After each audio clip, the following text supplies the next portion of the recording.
پچھلے چند ماہ میں جو سیلاب نے تباہی مچائی تھی اس میران کی وادیوں میں، وہ ناقابل بیان تھی، اور اس کے نتائج ابھی بھی یہاں کے بزرگ بھائی اور بہنیں اور بچے بھگت رہے ہیں۔ ایک خوفناک منظر تھا، ہر طرف پانی پانی تھا، ایسا لگتا تھا کہ دریائے سندھ پورے صوبے میں پھیل چکا ہے، چاہے وہ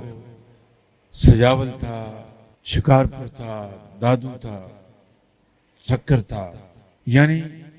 کس کس میں جگہ کا ذکر کروں۔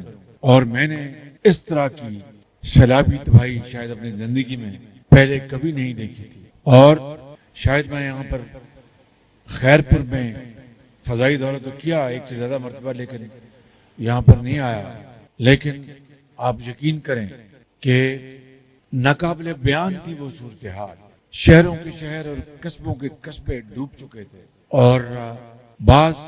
جگہوں پر تو پانی اوپر تھا اور پورا شہر نیچے تھا۔